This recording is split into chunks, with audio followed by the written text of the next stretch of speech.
Bem-vindo a mais uma videoaula. O meu nome é Cícero e na videoaula de hoje nós iremos falar sobre a ascensão dos regimes autoritários na Europa. O autoritarismo é um regime político caracterizado pelo abuso de autoridade no exercício do poder. Quando esse abuso de autoridade ele acontece de forma excessiva, aí nós temos aí o chamado totalitarismo. No regime totalitário, as vontades do grupo governante meio que se confundem com o direcionamento do Estado. Então não existe liberdade de expressão, não existe liberdade de imprensa. O dia a dia da população e as relações sociais, elas são rigidamente vigiadas e controladas pelo governo. Então, podemos dizer que o totalitarismo ele é um autoritarismo elevado ao extremo.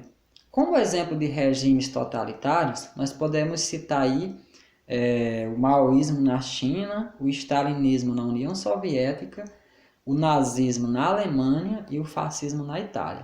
Esses dois últimos regimes, o nazismo e o fascismo, eles foram responsáveis pela morte de milhões de pessoas na Europa no finalzinho da década de 30 e início da década de 40. E é justamente sobre esses dois regimes que iremos falar na nossa aula de hoje. Para começo de conversa, nós vamos pontuar aqui alguns fatores que contribuíram para o surgimento desses regimes autoritários. Em 1919, um ano aí após o fim da Primeira Guerra Mundial, se reuniram em Versalhes representantes dos países vencedores da Primeira Guerra e também dos países derrotados. Ao final dessa reunião, foi assinado um tratado, ficou conhecido como Tratado de Versalhes. Esse tratado ele responsabilizava a Alemanha por todos os prejuízos materiais causados aos países vencedores durante a Primeira Guerra.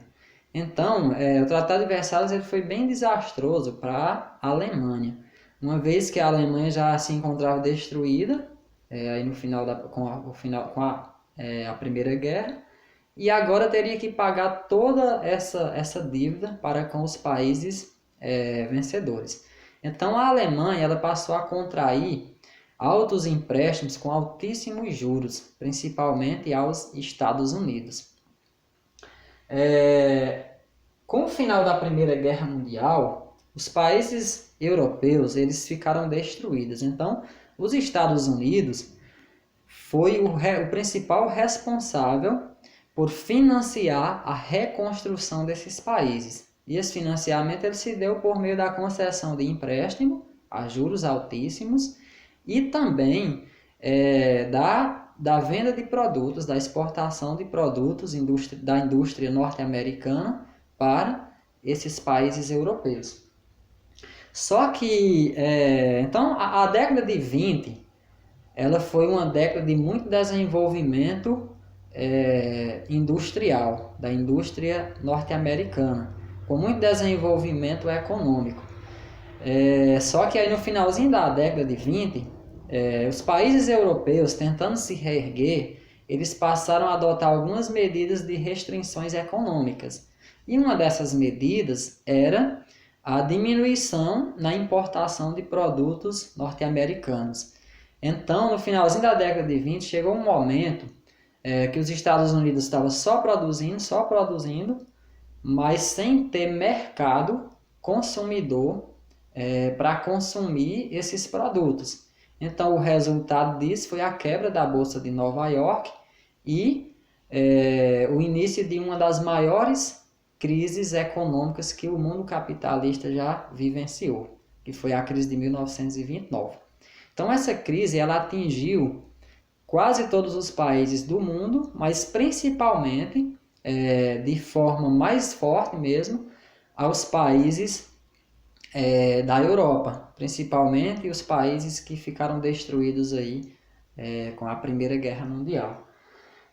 E outro fator foi a polarização política. Então, o Tratado de Versalhes, o desfecho da Primeira Guerra, a crise de 1929 e a polarização política foram os principais fatores aí que contribuiu para o surgimento desses regimes autoritários na Europa.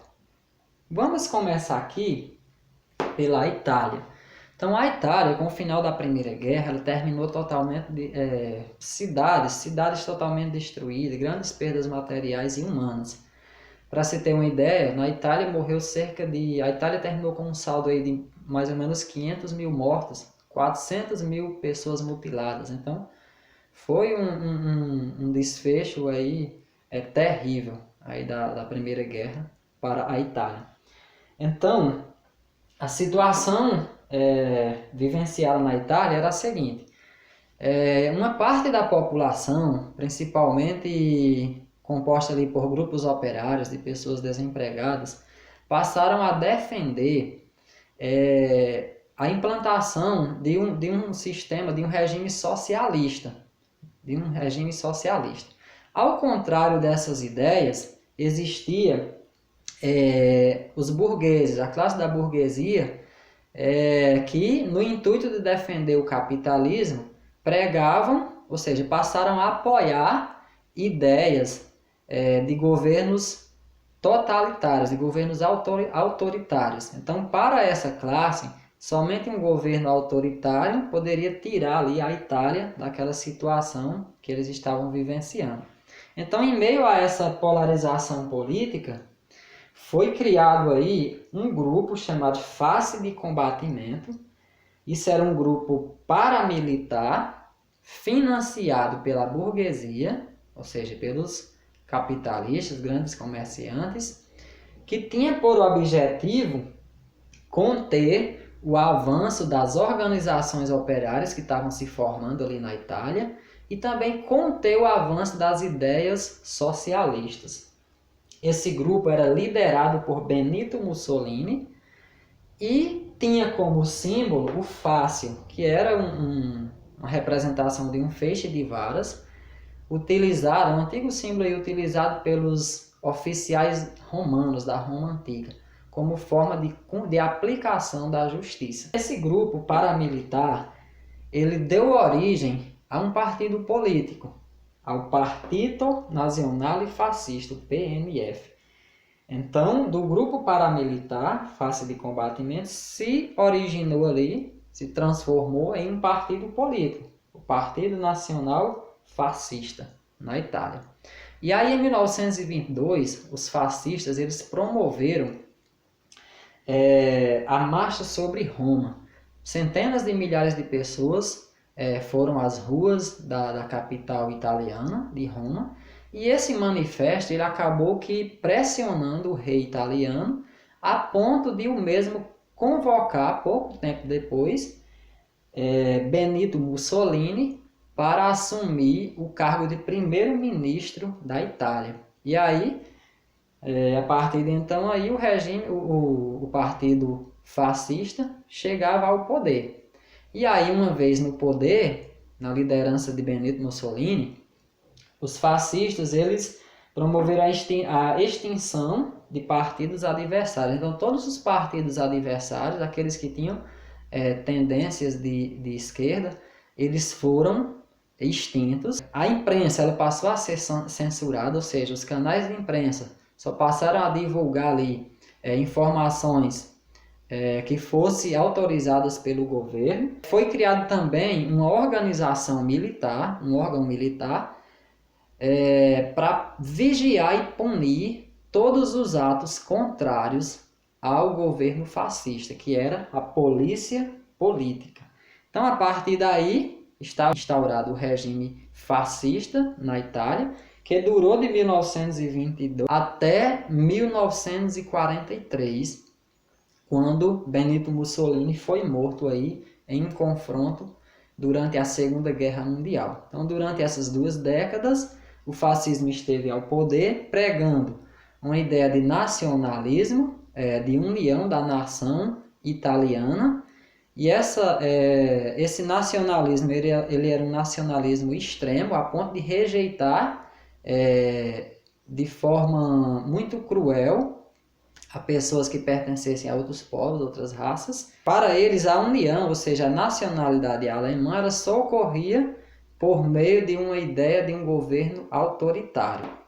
Nós vimos aqui sobre o autoritarismo, ou seja, sobre o fascismo italiano. Agora nós vamos ver aqui sobre o fascismo alemão, ou seja, o regime totalitário aí alemão, que também é tido como um regime fascista porque ele se assemelha muito ao fascismo na Itália. O regime autoritarista alemão ele passou a ser chamado de nazismo, fazendo uma alusão também a um partido político.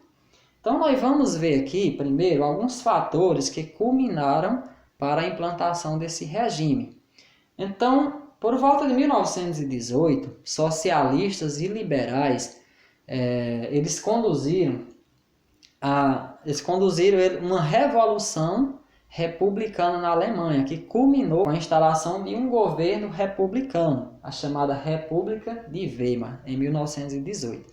E, após a instauração dessa república, a primeira medida adotada pelos republicanos foi assinar a rendição da Alemanha, ou seja, a Alemanha se rendendo ali, encerrando de uma vez a Primeira Guerra Mundial.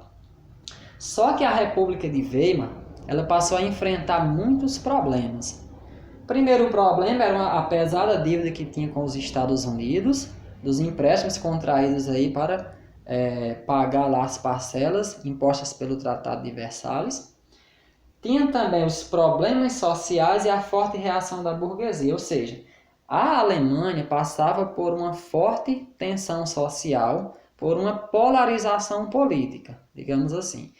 De um lado, a gente tinha uma parte da população, composta principalmente pelos operários, que defendiam ali uma ideia socialista e acusavam o capitalismo como sendo o principal responsável por toda aquela situação que a Alemanha estava passando, por todas aquelas crises que a Alemanha estava passando, defendendo assim a implantação de um regime socialista como aquele que havia ocorrido na Rússia em 1917.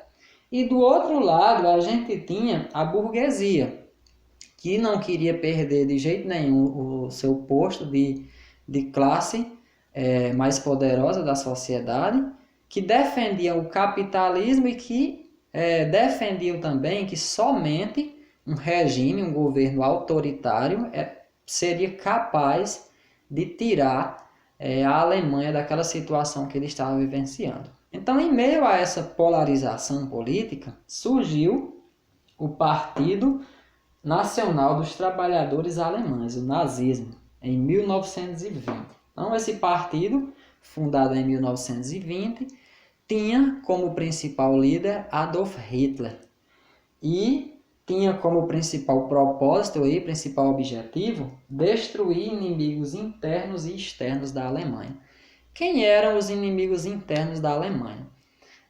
Para os nazistas, os inimigos internos eram os socialistas e liberais e republicanos aí da República de Weimar, os judeus, que eram acusados como conspiradores, como sendo responsáveis pela destruição da Alemanha durante a Primeira Guerra, e também os socialistas.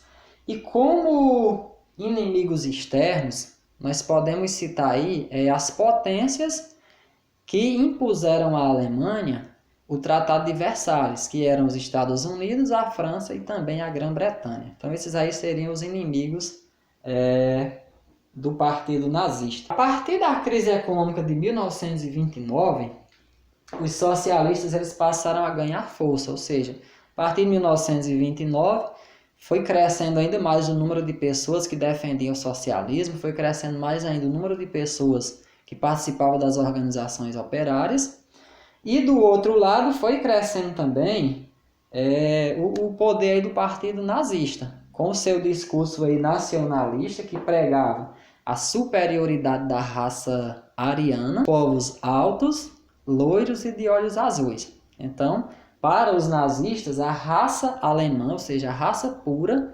seria os arianos. Então, De um lado a gente tem os socialistas ganhando força, do outro lado a gente tem o discurso nacionalista do Partido Nazista, a gente tinha também o discurso de rejeição do Tratado de Versalhes, a gente tem o discurso de reforma agrária, que seria pegar terras daqueles que tinham muito e doar para aqueles que não tinham nada. Foi assim que os nazistas ganharam o apoio de grande parte dos camponeses. E a gente tinha também,